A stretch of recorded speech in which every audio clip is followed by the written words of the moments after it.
Welcome, I am Kurt and I am your family farmer. I've mentioned in earlier videos that we are in the process of purchasing the family farm in 2024, and along with that we are in need of equipment to run the farm. So as of recently the check cleared, we are now proud owners of all of this equipment and a couple more odds and end pieces. There are a few exclusions, like this tractor you see right behind me, but let's get to it on what we just bought.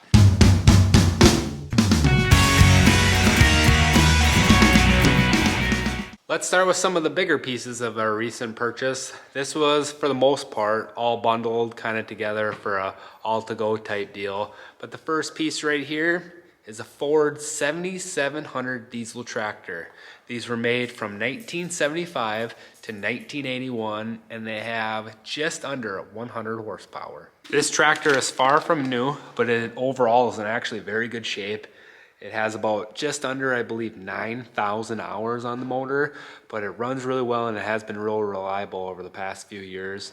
And it is the biggest tractor that we will own horsepower-wise, at least for the time being. It may be just under 50 years old, but it is in really nice condition. Brand new, this was worth just under $25,000. Another one of the larger items on the list, a Massey Ferguson 1085 diesel. It has the Perkins diesel. It comes in at about 80 horsepower, and these were built from 1973 to 1978. And the original sticker price on these, $17,000. This tractor right here shows just over 6,000 hours on it, but less than 2,000 hours, maybe a little closer to 1,000 hours ago, it received a complete overhaul. This tractor will serve a good purpose as probably the baling tractor, as you may have guessed, with the Vermeer baler in the back. It's in very good shape. It's got decent rubber on it. The front is a little bit chewed up, but not too bad. Overall, a really nice tractor and a really good workhorse for our farm.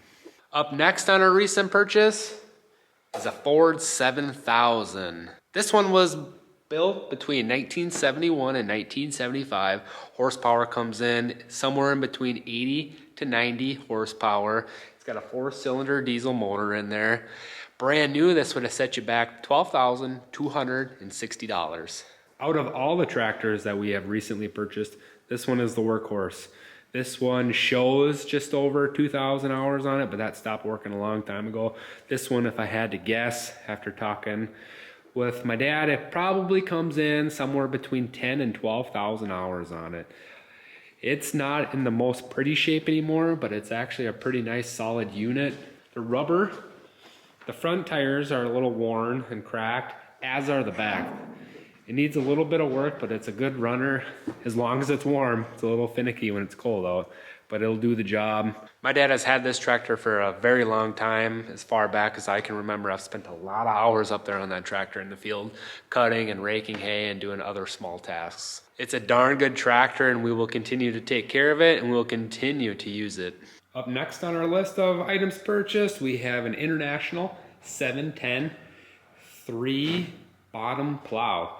This plow was made in between the years of 1970 and 1975.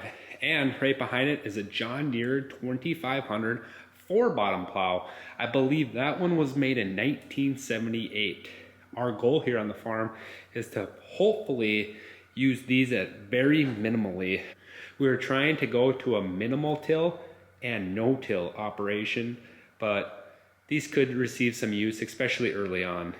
With this purchase, we got ourselves a pretty nice Vermeer Super I round baler. This one is a 504 model, makes a 4x5 bale, twine only. These were made in between the years of 1992 and 1998. I am unsure on what year this one was made, but this is also in pretty good condition. This has received a lot of use over the years. Hopefully over time, possibly in the near future, this will be our backup baler. But for now, as we get going here on the farm, this is our only round baler, and this thing will bale a lot of bales come summer. In the background, you might have noticed this New Holland 7220 disc spine. This is actually mine. I purchased this, I believe, coming on, it's either 2 or 3 years ago. This has been mine from the very beginning. This will continue to do the vast majority of the hay cutting around here. It's got about, I believe, about a 9-foot cut. Does really well, goes through anything. A very nice machine. You also may have noticed this Ford 5030. This is actually mine from prior years. I probably purchased this about 3 years ago now. And it has a New Holland logo on the front. These were made from 1992 to 1999. You could have bought them new for $25,500. It comes in at about 62 to 65 horsepower and is a 4-cylinder diesel. The tractor is in very good condition. It has less than 3,000 hours on it and has lived a pretty easy life. This is one of my favorite tractors because it was my first tractor. Next up on the list is a Myers 225 manure spreader. As you could probably have guessed, it is a 225 bushel manure spreader. In okay condition, has been used hard over the last 5 to 10 years. Good machine if it's taken care of. This thing was probably made in the early 2000s, but every farm has to have a manure spreader. There are many like it, but this one is mine. Included in the purchase of this farm equipment is what I believe is a John Deere 494A 4-row corn planter. This thing, as you can tell, has been around for many years. The idea here is that we will probably, and I say probably, not ever use this, but it is here if we do need it. In the future, in the spring, we hope to be going to a 30-inch row corn planter. Something a little more efficient than this, but it is here if we need it. Every farm needs to have a hydraulic loader tractor, and this is the one we just purchased. This is a 1984 to 1988 Ford 540B industrial tractor with a fully hydraulic loader. It has an 8-speed transmission with a 3-cylinder diesel engine. This one comes in at about 60 horsepower. This tractor also doesn't have that many hours on it. I believe the hours on it are just under 4,000 hours. It may not be one of the bigger tractors on our farm, but it definitely can lift up stuff with that fully hydraulic loader. The tires on the back make it appear smaller than what it really is, but it is a 60 horsepower tractor like I had mentioned, and as of right now it can handle all the jobs that we ask it to do. The cab, however, is one thing that I may initially take off, because when you are inside that thing, it's just echoes and it's almost unbearably loud in there. This one was owned prior by a public school district. As you can see, the window on the back, that has a good story with it. It's all cracked. Well, rumor has it that somebody was operating this with the hay bale in the front. Hay bale caught on fire, and in a panic decided to back up the tractor, not realizing there's a tree limb right there. So that is the result of smashing into a tree limb. I won't say who did it, but it was not me. We even got ourselves a nice little John Deere 3-point flail mower. I believe this is 8 feet long. It's a nice little flail mower. I do not know the model number of it. We've had it for many years. As long as you keep this thing greased, it's a nice piece of machinery. We also just purchased this. I believe this is a New Holland 256 rake. I've spent many hours operating this in the field and will continue to do so. We do produce a high amount of hay every year, and this does the majority of the hay raking. So we'll continue to use it, continue to take care of it. Every farm needs one of these. It's a good machine. It can stay outside and just hook up to it, put a little grease in it in the springtime, and away you go. Also included in our farm equipment / farm machinery purchase is this calf hut right here. This was built probably about 15 years ago by a local school district. Actually came out of, I believe, a high school carpentry class. This right here is actually it's in pretty good shape for the years that it's been used and the contact that it's had with the cattle. The idea for this is we'll move it off of its current location. You can check that out. We actually moved it in some of our prior videos. Just hook up a tractor to each corner and you can drag it wherever you want to go. That's the way it was designed, so you can just move it out of the way, take the manure out of there with a skid loader by hand, whatever you want to do, and you can just put the tractors on the other side and pull it right back into place. This right here, I actually purchased years ago, probably about 8 years ago, with, of course, my parents' money at the time. So now I just bought it from them. This will be a nice little hay rack more of a utility rack for us right now. It's in decent shape. And tucked away here in another shed is a Massey Ferguson 775 swatter. This has a Chrysler Slant 6 gas engine in here, hydrostatic transmission. We will see how much this gets used as well. These things are sort of kind of a thing of the past. We'll get some use out of it. Right now it currently serves as maybe a backup to the disc spine. If that thing ever does need repairs and we need to get some hay down in a hurry, this will come in handy. You don't see too many of them around anymore. It's a good machine. No major issues with it. This one was built in 1980. I believe it's actually a MacDon that just slapped a Massey Ferguson name on it. Stationed next to the Massey Ferguson 775 swatter is our Brillion seeder. This will come in handy as it's been used in the past. It's a decent machine. You gotta actually take the tires off before you start planting. It's an older design one.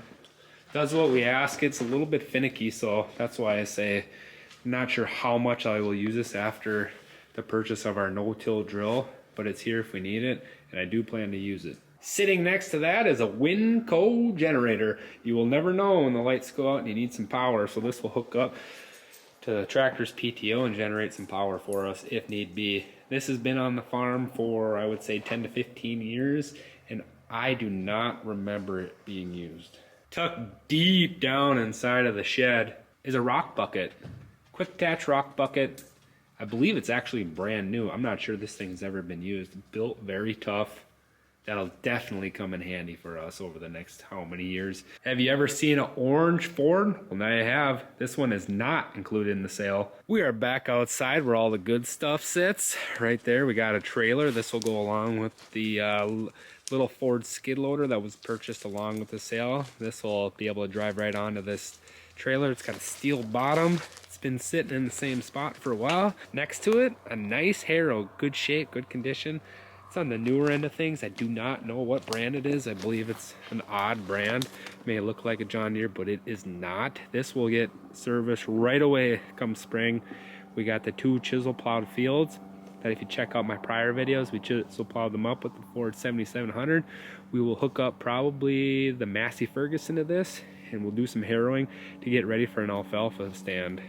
Next up, Ford disc. This one, it's been used a lot over the years. This has actually been the only disc on the farm for probably going on 10 years now. It's received a lot of use. It does have at least one bearing that I know of that is out. We don't run that much land with it in comparison to other people, but it should probably be replaced here in the near future. I know at auctions sometimes you can find a deal. That might be something we're wanting to upgrade to get a slightly larger, a little more, I guess, better shape than this one. This one is in good shape. This one will serve its purpose, and starting out as a young farmer, we just got to use what we can afford, and this we can afford right now. So a new disc in the future, down the line, but not yet. Some of this other farm machinery that you might see down this line of implements wasn't really worth putting a price tag on. So the idea for most of this stuff, find the time, we will clear out this whole row and send most of this stuff that's no longer good or no longer worth anything to the scrapyard. We got an old Massey corn planter back there. We got a little combine back there, corn picker, etc. Right here we got ourselves a corn cultivator. The idea here is it's currently set up for 36-inch rows. We're either going to adjust it to 30-inch rows, or it just won't get that much use. But right now, this is the only cultivator on this organic farm, so it does receive extensive use during the summer months. Right here we have a very nice steel hay rack. It is on Minnesota running gear. Minnesota is a very interesting story. If you read up on that, I believe a lot of that was actually made in prisons, kept the inmates busy. This is a Rugged 88078 is the model number. This is a homemade piece right here. My cousin actually built this probably 10-15 years ago already. It's built like a brick, you know what. It's a tough thing. What will go out first is a running gear, but I'm very happy to have this piece of equipment for our farm. This Glencoe Soil Saver chisel plow, along with this 8-row Hodge built 8-wheel hay rake. I own these. I purchased this one this last summer, and I purchased that 8-wheel rake, probably going on 3 years now. So they will continue to be used on our farm. If you want to check out, we have a couple videos on using this fall. And nestled nicely right underneath these fallen tree branches is we got ourselves a gravity box. Decent shape, older, been sitting around forever, been around the farm for as long as I can remember. There's a peek inside. Definitely needs a good cleaning. Kind of neglected over the past how many years, but this will definitely come in handy. So we are going to be starting to run some grain here on the farm. Also tucked away neatly under some branches, a Ford spring tooth. This has been used in prior years. Most recently, I believe this past spring. So this may or may not get used. We will see. No major issues with this. Tires are probably a little bit rotten, but overall, a decent piece.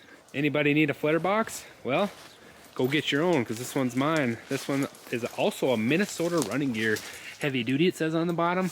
That's how recently it's been used. Got a pretty large tree growing right in front of the front tire here. Looking inside will be news to me as well. A lot of leaves in there. I believe the bottom is still pretty good on this. This will also get used. It's got a hydraulic lift on the front, so why not? It's gonna definitely come in handy for a variety of things. But like I had mentioned, we are definitely gonna be running some more grain here in the future, and having this 150 bushel flare box will definitely come in handy.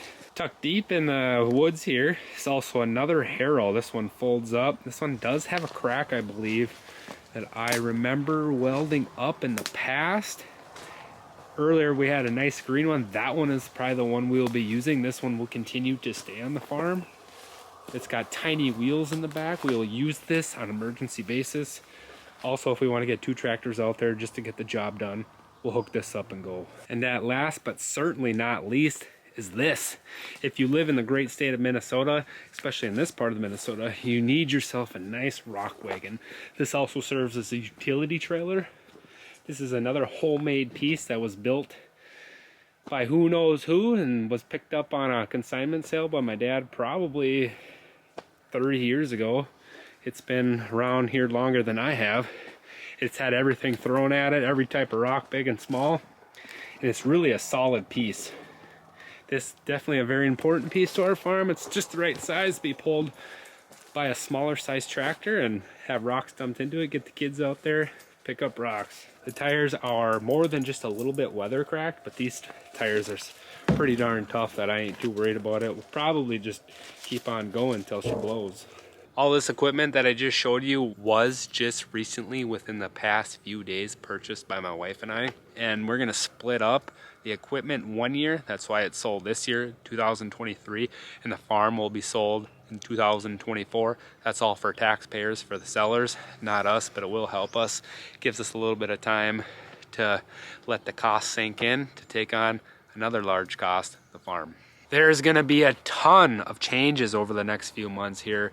You just witnessed one of those changes, the farm equipment switching hands for the year 2023. Next year, it's the farm. And there are some very exciting things in the making, so that may happen sooner rather than later. We will see.